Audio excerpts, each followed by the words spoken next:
이제부터 더 심각한 지점을 얘기해야 됩니다. 먼저 탄핵 심판 먼저 짧게 살펴보고 지나가겠습니다. 총 8차로 잡혀 있었고요. 이번 주에 5차, 6차 했습니다. 반환점을 돈 상황인데 지금까지 진행된 탄핵 심판 내용 쟁점 중에서 두 분이 주목하고 계신 거 짧게 듣고 그다음 얘기해 보겠습니다. 여러 가지 쟁점들이 있는데 하나하나의 개별적인 쟁점에 대한 얘기들보다는 오히려 지금 현재 윤석열 대통령과 국힘의 정치적 프레임이 먹혀 들어가는 식으로 이게 좀 진행되고 있지 않는가라는 생각이 들고, 그게 뭐냐면 윤석열 대통령하고 국힘 같은 경우에는 이 탄핵 심판을 정치적인 쟁점이라고 하는 프레임으로 넣는 거죠. 이게 이제 내란이냐 아니면 이미 위법이냐 이런 문제를 떠나가지고 이 자체를 어떤 하나의 정치적인 논란의 여지가 있는 문제로 이제 가져가려고 하는 건데, 지금 그 프레임이 먹혀 들어가고 있는 거고, 이게 먹혀 들어가는 거는 민주당이 쉽게 얘기하면 이재명 대통령 만들기에 너무 이제 몰입해 있다 보니까 정치적으로 굉장히 조급하게 탄핵을 빨리 끝내려고 하는, 그러다 보니까 내란죄를 제외하는, 사실은 우리가 이제 계엄령을 대통령이 선포했을 때 가장 먼저 떠오르는 게 대통령에 의한 국가 내란 문제인 거잖아요. 근데 이 내란죄라고 하는 거를 제외했는데, 내란죄를 제외하고 이 소추를 한 근거는 뭐냐면 탄핵 심판을 빨리 진행시키기 위해서입니다. 그러니까 사실은 이거는 지금 국힘 같은 경우에는 시간을 가능한 한 오래 끌고 싶어 하는 거고, 민주당은 빨리 끝내서 다음 선거에 유리한 고지를 장악하려고 하는, 그러니까 서로 이제 이런 정치적 경쟁을 하다 보니까 이게 대통령이 어떤 반헌법적인 행위를 했느냐라고 하는 여기에 초점이 맞춰지는 게 아니라, 그리고 반민주적인 행위라고 하는 민주주의의 가치를 어떻게 우리가 지켜나가야 되는 이런 대의적인 차원에서 이게 이루어지는 게 아니라 다음 선거에서, 우리가 다음 대통령 선거에서 얼마나 정치적으로 유리한 고지를 선점하느냐의 문제로 가다 보니까 결국은 정치적 쟁점화 프레임으로 갈 수밖에 없다라는 거죠. 강호진 교수님 어느 지점에 주목하셨습니까? 저는 이 교수님 말씀에 전체적으로 이제 동의를 하면서 조금 시각이 좀 다른데요. 왜냐하면 이제 구체적인 쟁점은 조금 더 디테일하게 봐야 되는 부분이 있지만, 사실은 내란죄를 뺀 것은 여러 가지 이유가 있겠지만 이 탄핵 심판은 박근혜의 경우와는 다르게 이건 아주 명확한 케이스이기 때문에 가능한 빨리 끝나는 게 저는 좋다라고 생각합니다. 그리고 끝나기 때문에 물론 절차를 지키지 말자는 게 아니라 구체적인 절차를 지켜서 명확한 증거를 가지고, 명확한 사건이기 때문에 빨리 이 위기를 넘어서기 전 빨리 이 혼란을 종식시켜주는 게 법적인 틀 속에서 그게 맞다고 생각을 하고요.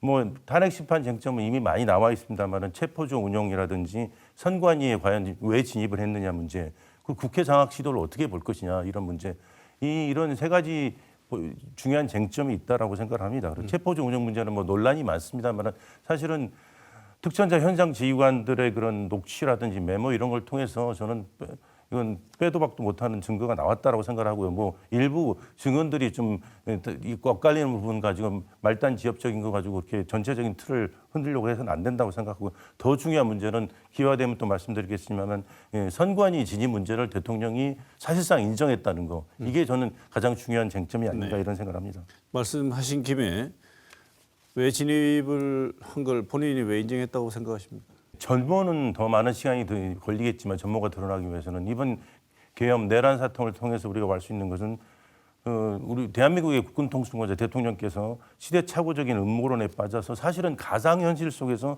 이 쿠데타를 일으켰다라고 이렇게 지금 드러나고 있거든요. 그래서 사실은 대통령은 이 자신의 행위를 정당화하기 위해서 앞서 이 교수님도 말씀하셨지만 사실은 국가적 위기가 있다. 이 위기는 사실은 부정선거고 이 부정선거의 주범은 선관위다. 그래서 선관위의 문제를 확인하기 위해서 나는 이 내란을 일으킨 거다 이렇게 얘기를 했거든요. 근데 우리가 잘 알다시피 선관위는 헌법기관이잖아요. 그래서 국군통수권자 대통령으로서 만약에 선관위가 문제가 있으면 과거에 했던 것처럼 여러 가지 다른 법적인 방법을 통해서 이제 특히 영장을 가지고 적법 절차를 통해서 이 문제를 해결할 수 있음에도 불구하고 그렇지 않았다라는 게 이제 이 내란 사태의 본질이거든요. 사실은 이건 역으로 이 계엄이라든지 내란이 이제 반헌법적이라는 것이 본인 스스로 인정한 게 아닌가 이런 생각을 합니다. 지금 논점이 되고 있는 것 중에 하나가 뭐냐면 정치인 체포 지시 가지고 이렇게 얘기를 윤석열 대통령이 했다 안 했다, 나는 들은 바가 있다 없다 이렇게 하는데 이 교수님 이 두 개를 어떻게 보십니까? 그 선관위 문제는 저도 비슷하게 생각을 합니다. 그거는 이제 그 소위 입법 독재, 그러니까 자신이 계엄령을 선포하게 된 직접적인 계기가 이제 의회가 통제가 안 되고 국가를 내란 수준의 위기로 몰아가고 있었다라는 입법 독재를 얘기를 하는 거잖아요. 그럼 그 입법 독재의 출발점은 결국은 그러니까 정당하지 않은 방식으로 국회의원 선거를 통해서 야당이 소위 말하는 여소야대라고 하는 현상을 만들어냈다라고 하는 여기에 이제 그래서 자꾸 민주당이 의회를 장악하게 된 그 자체를 부정적인 어떤 자기의 계엄령의 정당성을 강조하기 위한 걸로 이제 얘기를 하는 거고 우리 강 교수님 뭐 이제 민주당이라고 하는 거에 대해서 어떻게 생각하실지 모르겠지만 저도 그렇게 믿고 싶은데 그러니까 민주당이 여태까지 보여온 행태라고 하는 게 특히 이재명 대표가 여태까지 보여주는 거는 그러니까 조변석계처럼 말을 바꾸고 굉장히 자기의 권력을 위해서는 모든 어떠한 민주적 가치도 사실은 전혀 수용하지 않고 민주적 가치를 내팽개치는 행태를 많이 보여왔잖아요. 그래서 저는 이제 그런 면에서 사실 그 민주당의 얘기를 전혀 믿을 수 없다라는 거고요. 그 비상계엄에서 이 체포 지시와 관련돼서는 저는 우리가 일반적으로 일반인들이 생각하는 그런 계엄령이 아니다라고 하는 걸 자꾸 강조하기 위해서 자기의 책임을 회피하고 체포 지시를 하지 않았다라고 얘기를 하는 거는 뭐냐면 여기에 대해서 엇갈리는 증언들이 나오고 있는 거죠. 그러면 뭐냐면 자기는 계엄령을 선포해서 국민들에게 어떤 경각심을 주기 위한 거였고 그런데 실제로 그 밑에 있는 예를 들어서 이제 국무총리라든가 아니면 국방부 장관이라든가 아니면 행안부 장관 이런 사람들이 밑에 있는 사람들이 이거를 다르게 해석해서 계엄령을 여러 가지 체포 지시를 하고 그다음에 선거 뭐 이런 것들을 했다라고 이제 자기의 책임을 회피하는 거죠. 그래서 자기의 책임을 회피하면서 계엄령에 대한 불법성에 대한 책임을 다른 사람한테 떠넘기고 그러면서 이제 자기의 정당성을 강화하면서 사실은 탄핵에 대한 어떤 문제점이라고 하는 것들을 이제 그 탄핵이 반대되는 방향으로 각하되는 방향으로 이제 자기 유리하게 이끌어가려고 하는 그런 논리를 가지고 펴고 있는 거죠. 강원진 선생님 어떻게 보십니까? 중요한 절체절명의 공동체의 위기를 야기한 장본인이 자기 개인의 그런 위기를 모면하기 위해서 여러 가지 거짓말과 또는 책임 회피를 하는 걸 보면서 윤석열 리더십, 한국 보수의 리더십의 본질, 그래서 권력 보수의 민낯이라고 얘기할 수 있겠죠. 그래서 한국 보수 리더십의 사실은 총체적인 파멸이다라고 저는 그렇게 생각을 하고요. 사실 우리가 지금 방송을 통해서 보고 있는 여러 가지 증언들의 엇갈림 이런 부분들은 아주 사소한 부분입니다. 전체적인 그림들은 다 나와 있고요. 심지어는 국방장관 같은 경우도 이제 말을 좀 바꿔서 자기가 체포 지시는 한 적은 없지만 동태를 좀 살펴보라고 한 적은 있다. 이렇게 얘기하기도 했잖아요, 사실은. 그래서 참 안타까운 모습입니다. 이 공동체 위기 속에서 누군가 책임질 사람이 없다는 거 이것을 전부 다 군인들한테 명령해 죽고 명령해 사는 군인들한테 부하들한테 책임을 떠넘기는 지휘관들과 대통령의 모습을 보면서 과연 누가 이 공동체를 위해서 헌신할 수 있는가라는 근본적인 질문에 우리가 봉착한다라고 말씀드릴 수 있을 것 같아요. 이상민 전 행안부 장관도 마찬가지입니다. 부인을 하고 있다가 얼마 전에 언론사 단전단수 지시 문건 받은 사실이 검찰 수사로는 드러났습니다. 근데 또 국회에서 증인 선서 거부하고 증언도 안 하고 있는데 이게 또 뭐 같은 차원이겠죠, 이 교수님? 네. 불리한 증언은 거부하고 모든 거는 대통령은 직접 지시를 하지 않은 걸로 하고 모든 책임을 이제 밑으로 떠넘기고 이게 이제 윤 대통령에 대한 탄핵의 문제인 거잖아요.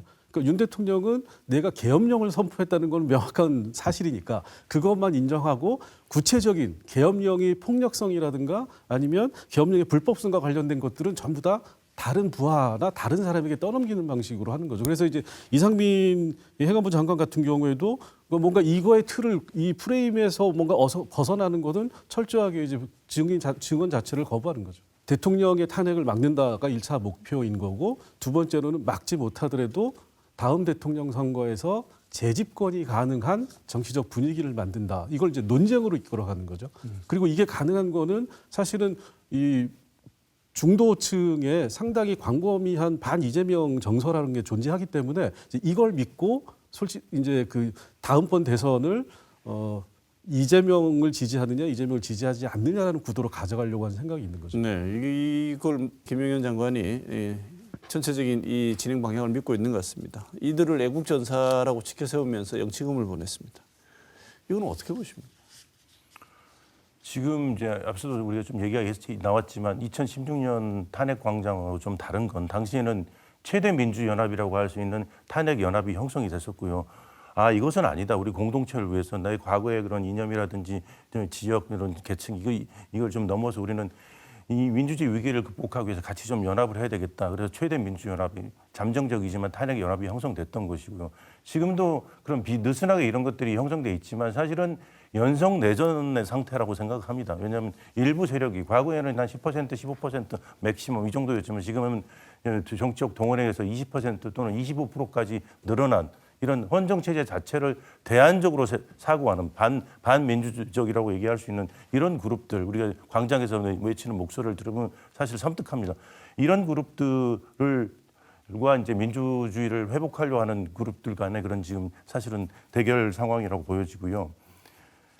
내란 혐의자가 서부지법에 있는 난동 피의자에게 영치기금을 보낸 사건은 사실 전례 없는 사건이라고 말씀드릴 수가 있고요. 그래서 내란의 주범이 지속해서 극우 극단주의자를 동원해서 자신들의 정치적 그 미래를 도모하려고 하는 현상이라고 생각을 합니다. 그래서 이 현상은 정말 중요한 현상인 게 우리 사회학 전공하시는 교수님 계시지만 청년 극우화 현상이 전 세계적인 현상 중에 하나인데 한국이 사실 물리적인 폭력을 사용하는 방식으로 여기에 지금까지는 여기에 조인하지는 않았습니다. 근데 이번 사태를 통해서 한국도 이제 더 이상 예외가 아니다라는 것을 극명하게 드러난.